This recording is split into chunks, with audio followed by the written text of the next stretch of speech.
For help.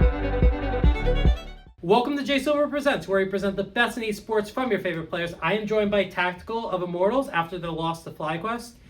Tactical, thank you so much for joining me. Of course, I'll happy to be here.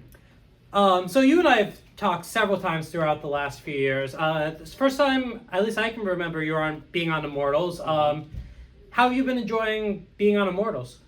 Being on Immortals has been pretty chill so far. I think the org takes good care of the players. It's my second year in Immortals. I guess it's like the second biggest iteration of the roster. Literally everything's different except me this year, but I think nothing has changed too much. The org's been perfectly fine for me and been helping me a lot, so that's good. Mm-hmm. So originally I had thought you had played with Ole before. Apparently not. This is your first time working with Ole, but I know Ole is a veteran support. How's it been adjusting to working with Ole, especially since he came back from his military services? It's his first time playing back in a while. Yeah, so I could definitely tell it's like he took a break because he has some tendencies he might have dropped or had before but doesn't have now. We're working on that to get work together, working on getting better habits back. Otherwise, he's been a really good teammate. He's really funny. He's a really interesting person.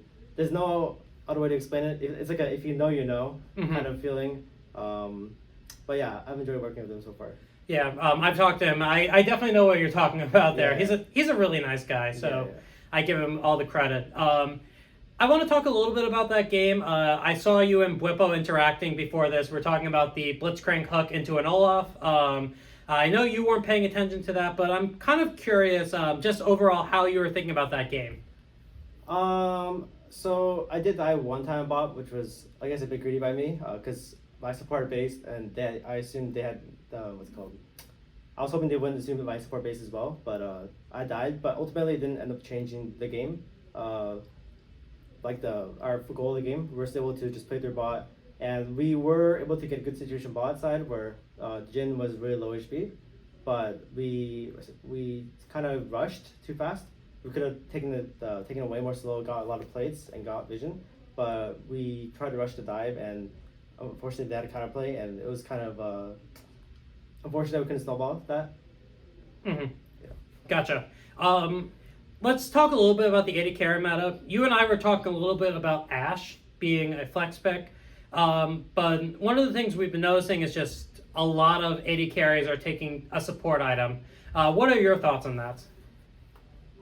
Personally, I do think the support up stuff is good to do, but I just hate it whenever it's in the game. I feel like it always warps the game in never a positive way, because generally what happens is the support items are too efficient for the cost, and then people buy it, and then Riot has to always nerf it eventually, and then I think they said they're nerfing it for next patch, but it's kind of a shame that it came back in the first place, I guess. It's like one of those things where I feel like it should be locked away forever.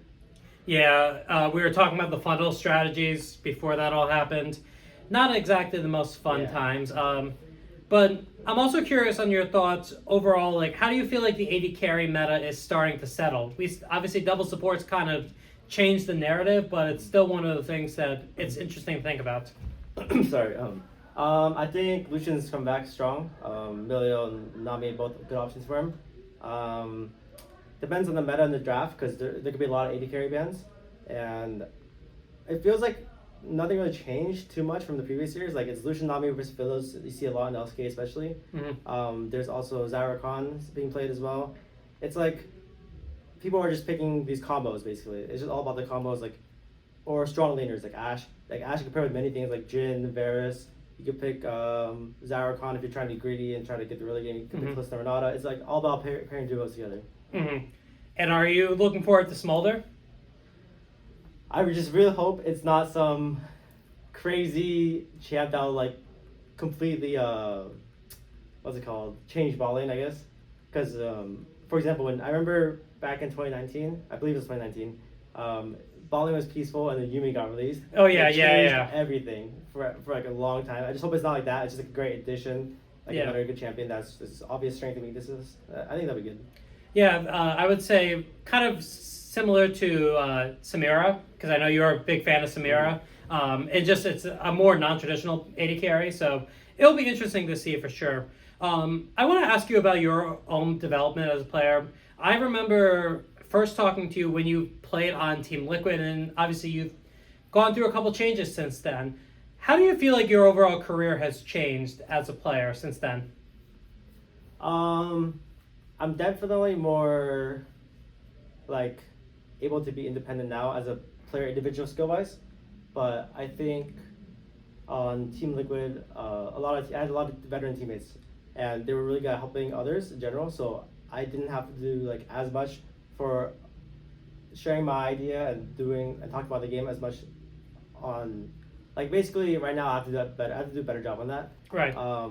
But I think I've been slowly been improving, so it's been good.